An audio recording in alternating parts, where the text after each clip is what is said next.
The following is an analytical examination of a significant institutional shift within the United States Department of Justice. A shooting in Minneapolis involving an immigration and customs enforcement officer and a civilian, Renee Goode, has become the catalyst for a series of high-level resignations.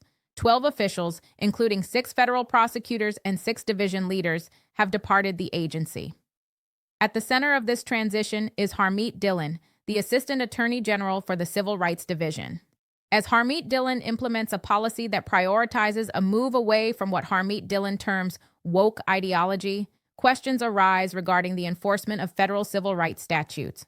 Something you should know, maybe you already know, is that Trump loyalist and 2020 election denier Harmeet Dillon runs the Civil Rights Division of the Justice Department.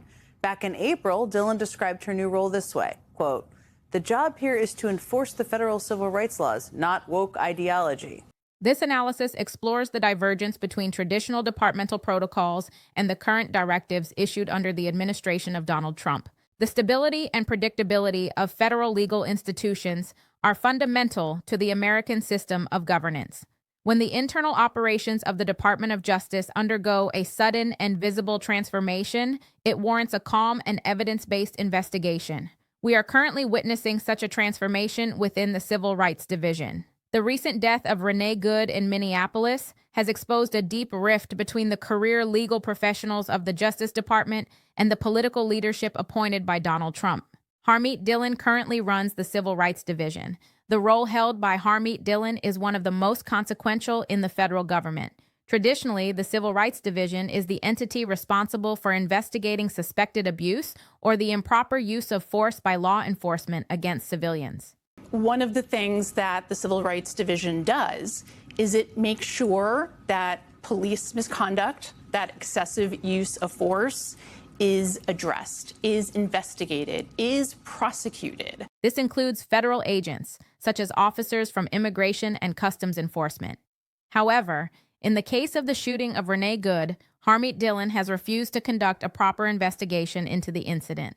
This refusal is not an isolated administrative choice. This refusal has resulted in a significant exodus of personnel. 6 federal prosecutors have resigned from their positions. Furthermore, at least 6 leaders of the Civil Rights Division based in Washington, D.C. have also resigned. The Department of Justice has attempted to characterize these departures as planned early retirements that were requested prior to the shooting of Renee Goode. Yet, the Department of Justice has notably declined to push back on the core fact of the matter. Harmeet Dillon decided not to investigate the killing of Renee Goode. We are not going to enforce the statute that applies in this case, which is 18 U.S.C. 242, which prohibits unconstitutional actions by law enforcement agents under the color of law. It is abdicating its duty to make sure that police abuse is addressed properly. The impact of this decision extends beyond the walls of the Justice Department. Stacey Young, a former official who served 18 years at the Justice Department, describes the current state of affairs as horrifying. It is so not normal that you have long-term, very senior prosecutors resigning over it. Yeah. That shows you just how out of the ordinary this is. The abdication of duty described by Stacey Young suggests a fundamental shift in how the law is applied to federal agents. This analysis will deconstruct the cultural and legal frameworks that have led to this moment, focusing on the evidence provided by the sources regarding the actions of Harmeet Dillon and the implications for the administration of Donald Trump.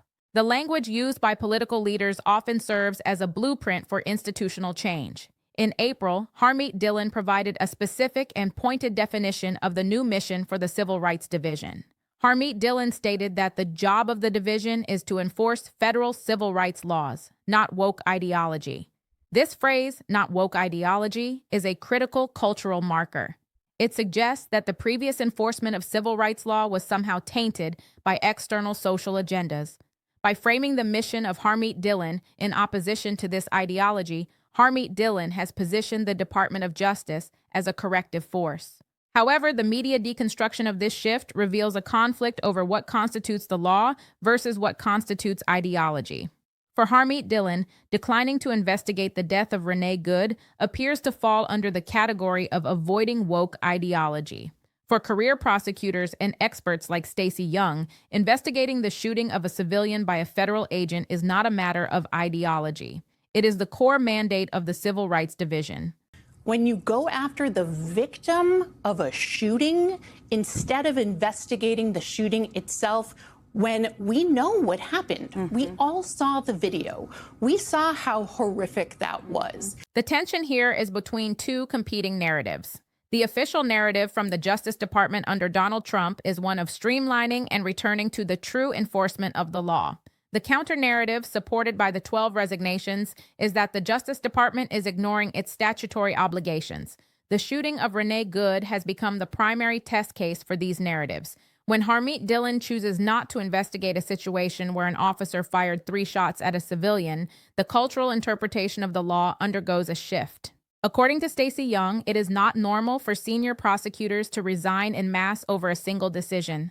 This indicates that the cultural shift led by Harmeet Dillon is perceived by internal experts as a departure from the very civil rights laws Harmeet Dillon claims to be protecting. The media focus on the term woke often obscures the practical reality. A federal agent killed Renee Goode, and the federal division tasked with investigating such acts has chosen to remain inactive regarding the agent while pursuing a criminal probe into the widow of Renee Goode. This reversal of traditional roles, moving from investigating the agent to investigating the family of the deceased, is a significant cultural and procedural pivot. Instead of working with law enforcement in Minnesota, you're seeing DOJ treat those law enforcement officials as the enemy. That is not how you address crime. In conducting a political news analysis focused on Donald Trump, it is necessary to examine the direct statements provided by the primary actors. It must be noted that the provided sources do not contain direct quotes from Donald Trump. While the Justice Department operates as part of the administration of Donald Trump, the available transcript focuses on the directives and explanations provided by subordinates and departmental representatives. Therefore, the primary source evidence regarding the policy direction of the administration of Donald Trump must be drawn from the words of Harmeet Dillon. Harmeet Dillon stated, "The job here is to enforce the federal civil rights laws, not woke ideology." This quote is the foundational evidence for the current operational philosophy of the Civil Rights Division. This statement serves as the justification for the decisions made by Harmeet Dillon regarding the death of Renee Goode. Another primary source of evidence is the official response from the Department of Justice regarding the internal turmoil. The Department of Justice stated that the leaders who departed the Civil Rights Division in Washington, D.C. had requested early retirement prior to the shooting of Renee Goode. This serves as the primary defense against the claim that the resignations were a direct protest of the policies of Harmeet Dillon. However, the transcript highlights a critical absence of pushback. The Department of Justice did not contest the fact that Harmeet Dillon decided against a civil rights investigation into the killing of Renee Goode. This lack of denial confirms the central factual claim of the controversy.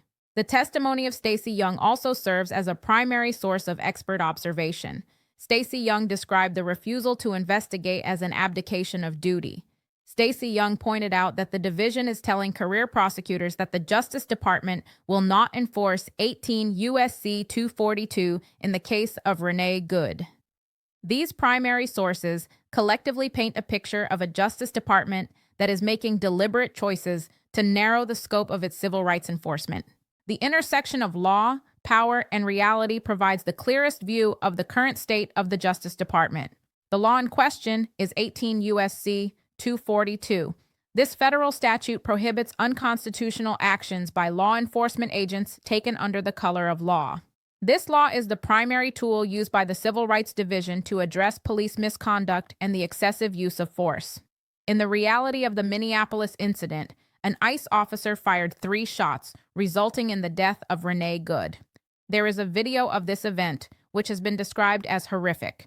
The power to activate 18 U.S.C. 242 rests with Harmeet Dillon.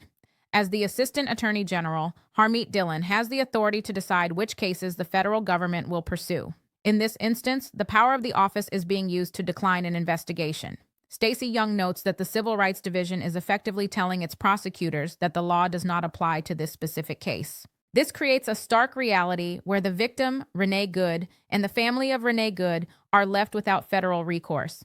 Instead, the power of the Justice Department is being directed elsewhere. The Justice Department is prioritizing a criminal probe into the widow of Renee Goode. This shift in focus is described by Stacey Young as not normal and out of the ordinary. The reality of the situation is further complicated by the friction between federal and state power. The FBI is conducting its own investigation. However, the Justice Department is refusing to share any of the information gathered by the FBI with the state of Minnesota. This use of power effectively blocks the state's ability to conduct its own independent investigation. The Attorney General in Minnesota has announced an investigation into the death of Renee Goode, but without access to federal data, that investigation is severely hindered. This demonstrates how the power of the federal government can be used to shape the reality of a legal outcome by withholding cooperation from local authorities. An objective motive analysis requires looking at the timing and context of decisions. However, it must be stated that the provided sources do not contain information regarding the timing of upcoming elections, specific legal pressures on Donald Trump, financial losses, or the state of the economy. Therefore, any motive linked to those factors cannot be substantiated by the evidence. What the sources do allow us to analyze are the stated motives of the Department of Justice and the inferred motives of the departing officials. The stated motive of Harmeet Dillon is to move away from woke ideology and focus on a specific interpretation of federal civil rights laws. From the perspective of the Justice Department, the motive behind the resignations is simply the timing of early retirements. Conversely, the motive attributed to the 12 officials by Stacey Young is one of professional and ethical objection. Stacey Young argues that the resignation of long-term, very senior prosecutors is a reaction to a shocking and horrifying abdication of duty.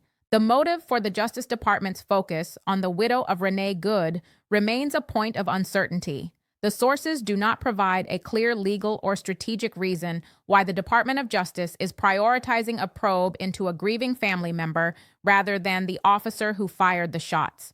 The timing of these events is the most critical element of the motive analysis. The resignations occurred following the decision by Harmeet Dillon not to investigate the shooting of Renee Goode. This sequence suggests that the primary motive for the internal collapse of the Civil Rights Division is a direct disagreement with the leadership choices made under the administration of Donald Trump. The provided sources do not contain any information regarding financial transactions, budget allocations, or the economic consequences of the decisions made by Harmeet Dillon. There is no data regarding the costs of the 12 resignations or any potential funding shifts within the Civil Rights Division. As a scriptwriter operating under strict source discipline, I must state that a follow-the-money reality check is not possible with the available material. We remain uncertain about any financial motives or economic pressures that may be influencing the actions of the Justice Department or the decision-making process of Donald Trump. The expert dialogue in this analysis is provided by Stacey Young. Stacey Young brings 18 years of experience within the Justice Department, specifically within the Civil Rights Division, to the conversation. Stacey Young now operates the Justice Connection, an organization founded to provide support for departmental employees and to advocate for accountability. Stacey Young provides a sobering perspective on the internal health of the Justice Department. When asked about the refusal to investigate the death of Renee Goode, Stacey Young called the situation horrifying. Stacey Young explained that the primary function of the Civil Rights Division is to ensure that police misconduct and excessive use of force are addressed, investigated, and prosecuted. According to Stacey Young, the decision by Harmeet Dillon is a direct message to career prosecutors that the Justice Department is not going to enforce the federal statutes that apply to law enforcement agents. Stacey Young emphasized that the resignation of 12 prosecutors is a stunning event that should be shocking to every American. Furthermore, Stacey Young addressed the breakdown in interagency cooperation. Stacey Young noted that the federal government traditionally builds credibility in American communities by working in partnership with state and local law enforcement. According to Stacey Young, these partnerships are currently eroding because the Justice Department is treating local law enforcement officials in Minnesota as the enemy. Stacey Young concluded that this approach does not address crime or community tensions. Instead, it inflames them.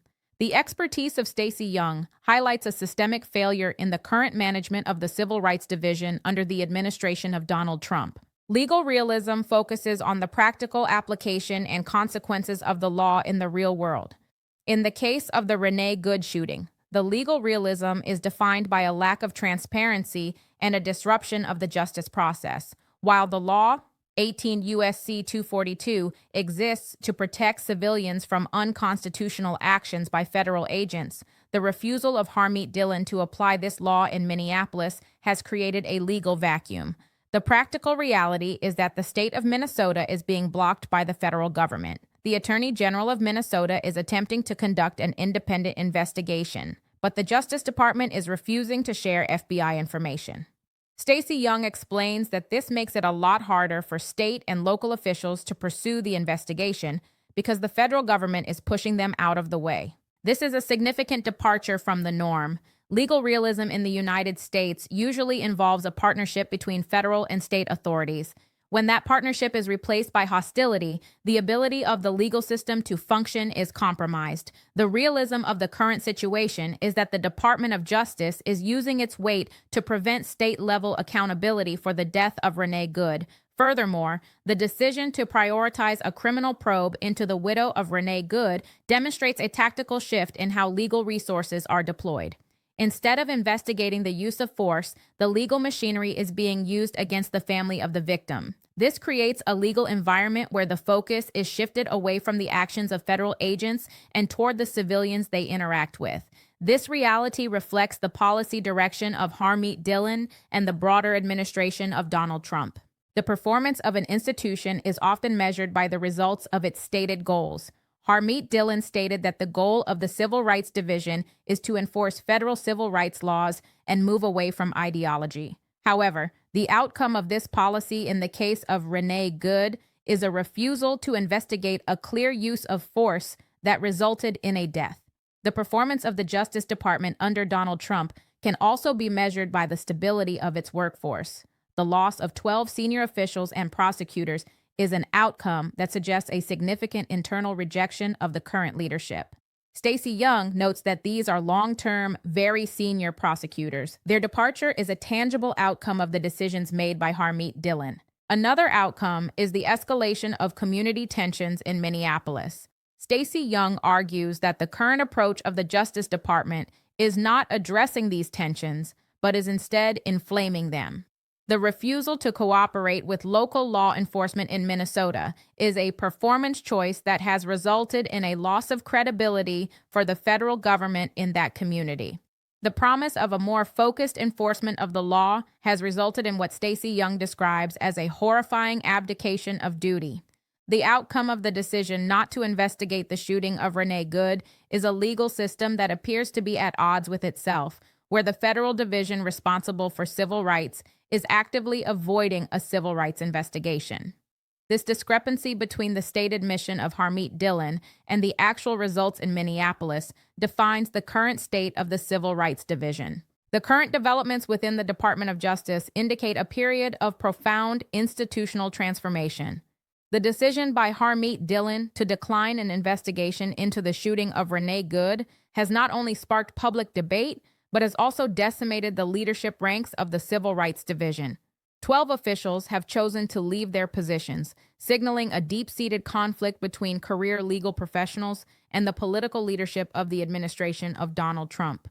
The focus on investigating the widow of Renee Goode, while simultaneously withholding information from Minnesota state authorities, represents a significant shift in federal policy. This move away from traditional interagency partnerships and toward a more confrontational stance with local law enforcement has broader implications for the stability of American legal standards. As Stacey Young has observed, the credibility of the federal government in American communities depends on the consistent and fair application of the law. When the Civil Rights Division is perceived to be abdicating its duty to investigate the use of force by federal agents, that credibility is placed at risk. The consequences of these choices are being felt both within the halls of the Justice Department and in the communities where federal law is enforced. The shooting of Renee Goode in Minneapolis remains a stark reminder of the stakes involved in these institutional shifts. As the Department of Justice continues to implement the policies of Harmeet Dillon, the long-term impact on civil rights enforcement and the rule of law will remain a subject of critical concern. The evidence from the sources suggests that the Civil Rights Division is currently operating in a manner that is out of the ordinary, with outcomes that are being felt by grieving families and seasoned prosecutors alike. The transition within the Justice Department under Donald Trump continues to redefine the boundaries of federal power and the reality of legal accountability in the United States.